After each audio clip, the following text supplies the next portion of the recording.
Well, now John Deere's running all the way to Mexico. John Deere is moving some production from Iowa to Mexico. You are about to witness something no one thought possible.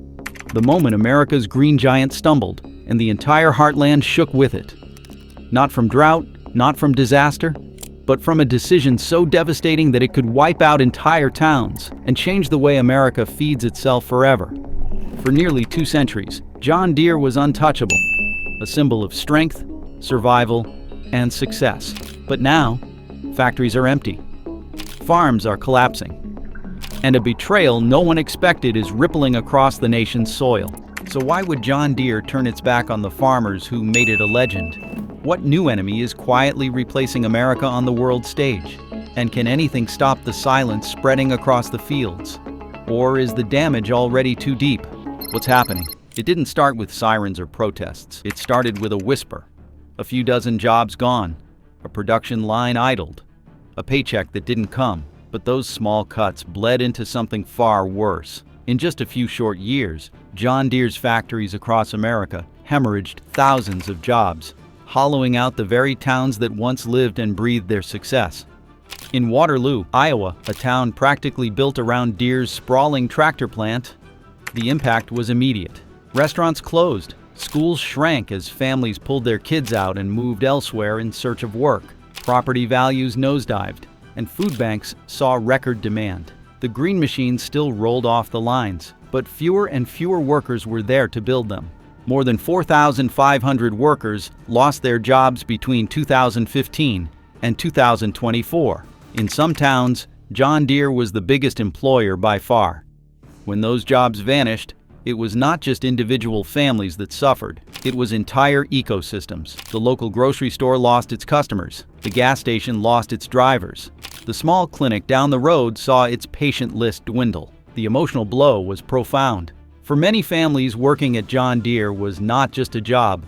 It was a legacy. Grandfathers, fathers, and sons often stood shoulder to shoulder on the factory floor.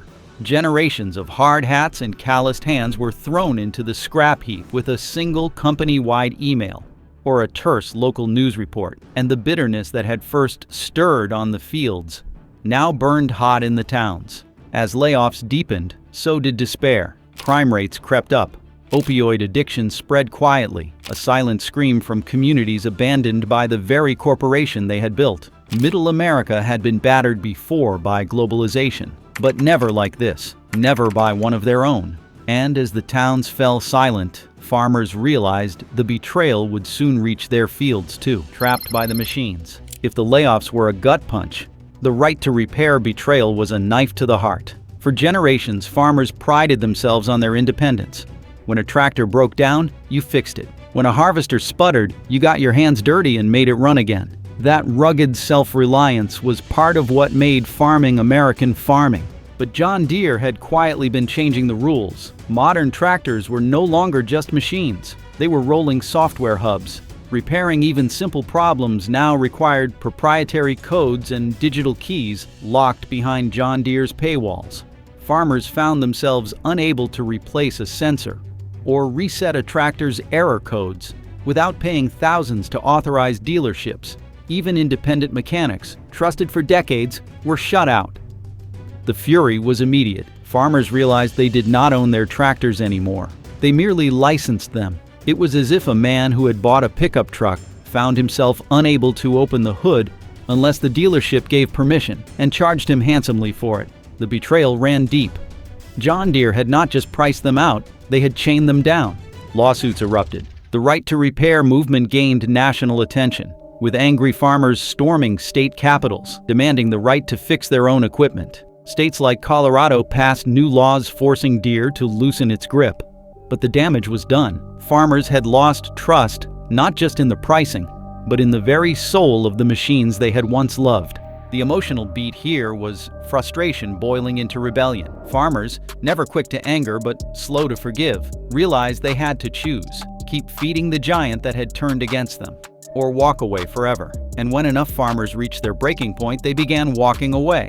Real riders deserve real information, not sales pitches. If you're tired of the hype, subscribe, and let's rebuild this thing the right way.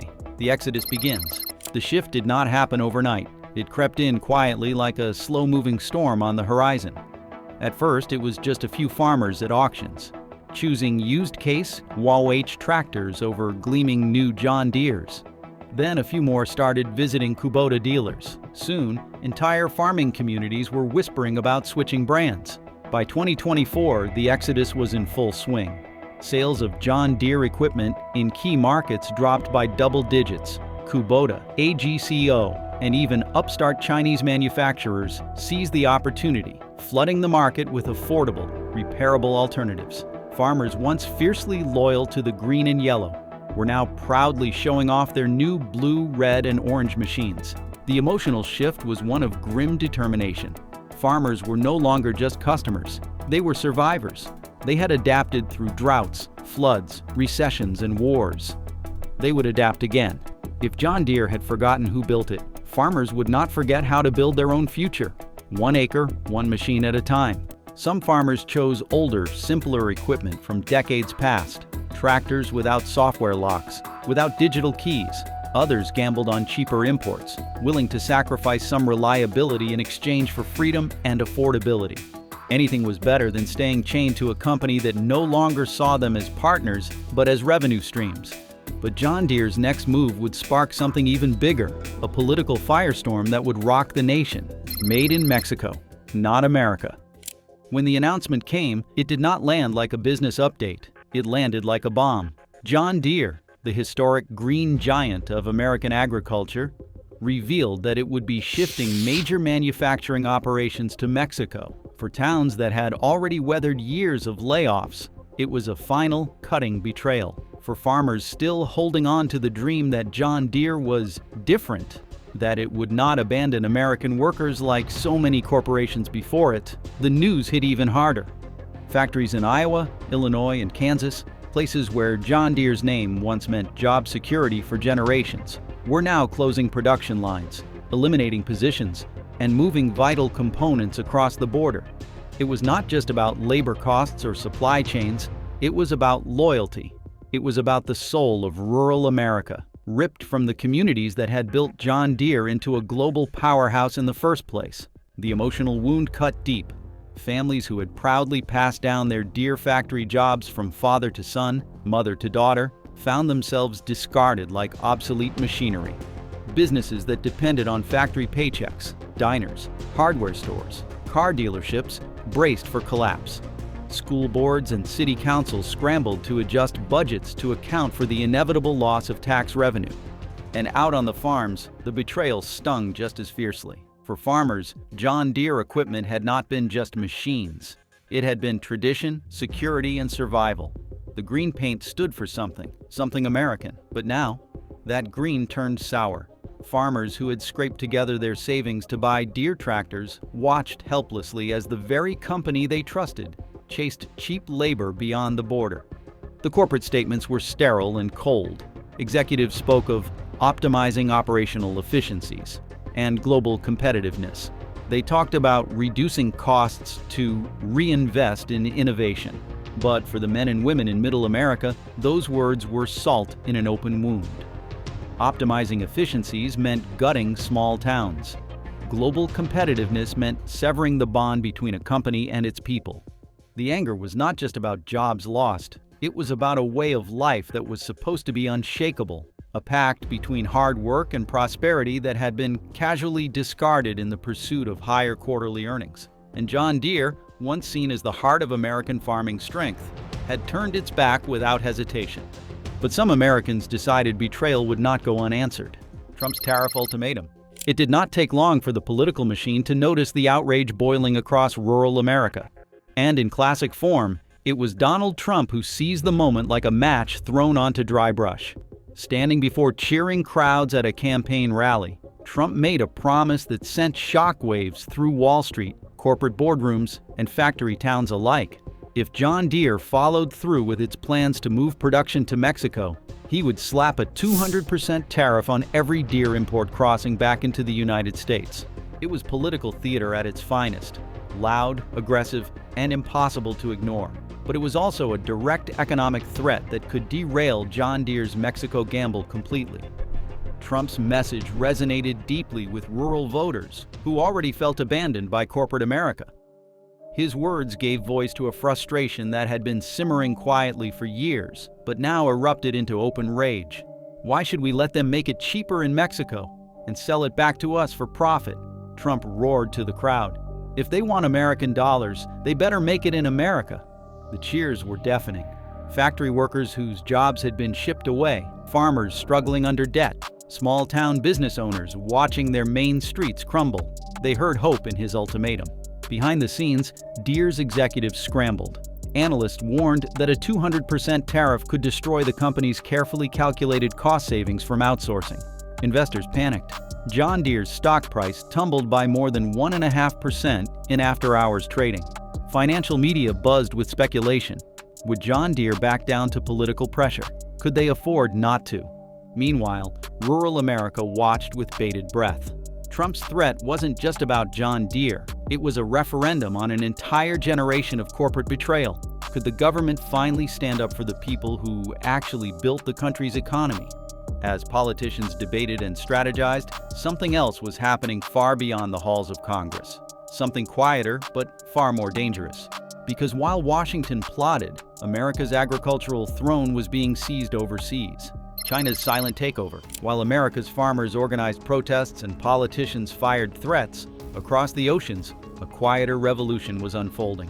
Chinese agricultural companies, long dismissed as second-rate imitators, were seizing the moment with ruthless efficiency.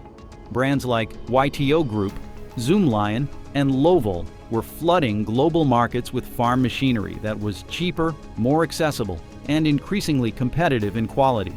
Countries in Africa, South America, and Southeast Asia, regions that had traditionally been fertile ground for John Deere exports, were now welcoming Chinese brands with open arms. The shift was not just economic, it was strategic. Chinese companies offered flexible financing, rapid delivery, and even technology partnerships that John Deere could no longer match at scale. Nations that once waited patiently for American-made tractors were now placing bulk orders with Chinese firms. And with every shipment that sailed eastward, America's dominance in global agriculture weakened a little more. The emotional undertone here was dread, strategic fear, watching a new competitor methodically replace a century of American agricultural leadership while the nation's heartland burned from within. Trade analysts saw the writing on the wall. If Chinese firms continued gaining market share at this pace, it would be nearly impossible for John Deere, or any American brand, to reclaim lost ground. Farming technology, export markets, agricultural dominance, it was all slipping away, one silent deal at a time. And yet, for all the damage already done, the real perfect storm hadn't even hit yet. The perfect storm hits. It started with a whisper, a soft dip in corn prices, a slight rise in diesel costs, nothing that farmers had not weathered before. But then the numbers turned catastrophic. By the end of 2024, corn prices had plunged by over 37% compared to just 2 years earlier. Soybean prices collapsed by 24%. Wheat dropped by 35%. Farmers across the Midwest found themselves trapped between rising operational costs and shrinking profit margins, like a vice tightening with every passing month. Diesel, the lifeblood of agricultural machinery, soared to over $6 a gallon in some rural areas. Fertilizer prices spiked by more than 40%, driven by global shortages and supply chain disruptions. Equipment loans, once affordable at interest rates hovering around 3%, suddenly became inaccessible luxuries as rates climbed past 7%. Banks, cautious after years of market volatility, tightened lending standards. Farmers who had survived generations of droughts, floods, and recessions now faced an economic force they could not outlast. An invisible storm that attacked from every direction at once. John Deere's collapse had opened the first cracks. Layoffs at factories meant fewer parts available. Outsourced production to Mexico created delays and quality issues. Farmers who scraped together the money for new equipment often found themselves waiting months for delivery, missing critical planting or harvesting windows. And yet, when the machines finally arrived, the costs were unbearable. A basic mid-sized tractor that once cost $150,000 now commanded a price tag closer to $200,000. Leasing options became predatory. Financing dried up. Small and mid-sized farms, already operating on razor-thin margins, began folding en masse. In Iowa alone, farm bankruptcies increased by 31% in a single year. The dominoes fell fast. First the farmers, then the local mechanics, then the rural banks, then the schools. Communities that had once been tight-knit and resilient crumbled under the weight of economic despair. It was not just a few bad seasons, it was a systemic breakdown. And just when it seemed the situation could not grow any worse, another disaster struck. Not economic this time, but human. The storm was about to rip away something even more vital than money or machinery, because as fields ripened under the burning summer sun, there were no hands left to harvest them. And just when they thought it could not get worse, the labor disappeared too. The immigration crisis ignites. The heart of American agriculture had always beaten with immigrant labor. From the strawberry fields of California to the cornfields of Illinois, migrant workers, many undocumented, had filled the grueling, back-breaking jobs that others refused to do. But in 2025, sweeping new immigration crackdowns began reshaping that reality with brutal speed. Under intense political pressure to appear tough on border security, federal authorities launched a series of aggressive workplace raids across the United States. Farms, orchards, and processing plants found themselves the targets. Workers fled. Those who stayed faced deportation. 70% of farm labor had historically been provided by immigrants, and now that labor force was evaporating practically overnight. For farmers who had somehow survived the perfect economic storm, this labor crisis was the final dagger. Crops sat ripe in the fields, but there were no workers to harvest them. Entire tomato harvests in California were left to rot. Strawberry fields browned and withered. In Georgia, peach farmers watched helplessly as millions of dollars worth of fruit fell to the ground unpicked. Across the heartland, it was the same grim scene. Full silos, but no hands to empty them. Ready crops, but no one to bring them to market. The immediate financial consequences were catastrophic. Farmers who missed harvest windows suffered total crop losses, meaning no revenue for the year. Insurance payouts, where available, did not cover the full damage. Loans came due anyway. Equipment payments did not stop. For many farms, missing a single harvest was the final blow after years of piling economic pressure. Meanwhile, costs continued to rise. Those few workers who remained now demanded, and deserved, higher wages. But farmers had no way to pay without raising prices on crops that buyers were already reluctant to purchase at higher rates. It was a trap with no exit. Yet while individual farmers faced ruin, corporations made a different calculation. Giant agribusinesses, with deep pockets and political connections, saw an opportunity. And while farms died in the fields, foreign powers moved to take their place. And the global consequences were just beginning to unfold. Rise of the dragon's harvest. It happened so quietly most Americans barely noticed. While farmers in Iowa and Nebraska fought to keep their fields alive, China was planting a different kind of seed, one that would reshape global agriculture forever. Through massive government subsidies, sweeping land reforms, and relentless investment into agricultural technology, China consolidated its dominance over the global food supply. They did not just buy crops anymore. They bought farms, built their own export empires, and signed exclusive contracts with emerging markets that once depended on the United States. New trade routes crisscrossed Asia, Africa, and South America. Chinese-built ports now control crucial agricultural choke points, while Chinese-backed corporations dominate processing facilities from Brazil to Nigeria. At the same time, China invested billions into precision farming, satellite monitoring, and AI-driven crop management, creating yields American farmers could only dream about. As this new agricultural powerhouse rose, American influence fell. Once known proudly as the world's breadbasket, the United States found itself relegated to secondary status, fighting over the scraps of global trade deals it used to command effortlessly. Global policymakers watched in disbelief. The symbolism was impossible to ignore. America, whose abundance once fed millions across the globe, was now being replaced at the very tables it once set. Deals once inked in Washington were now signed in Beijing. Conferences that once flocked to Chicago now chose Shanghai. And worst of all, the erosion of trust in American agricultural reliability became a self-fulfilling prophecy. Buyers turned elsewhere, not just because of price, but because they no longer believed America could be counted on. The emotional toll was staggering. Pride in American farming was not just about economics, it was cultural, woven into the national identity. Losing that dominance felt like losing a part of the country's very soul. And yet, as policymakers debated and historians wrote eulogies, an even darker transformation was quietly happening back home. Because while America's fields still stretched for miles, their ownership was slipping away, acre by acre, under the noses of those who had built them. And at home, the land itself was changing hands. While the world moved on back in America, the fields that once fed nations were being sold to the highest bidder. America for sale. Across the heartland, for sale signs began popping up like weeds after a spring rain. They appeared on fence posts, on barns, at the edges of fields that had been tilled by the same families for generations. Only these signs did not attract other farmers. They attracted something far more insidious: corporate buyers, hedge funds, and foreign investment groups, armed with limitless cash and a hunger for American soil. Since the year 2022, an estimated 15% of family-owned farmland has been transferred to corporate entities or foreign investment firms. Anonymous LLCs with no ties to the land, no roots in the community, swept in and bought thousands of acres at a time.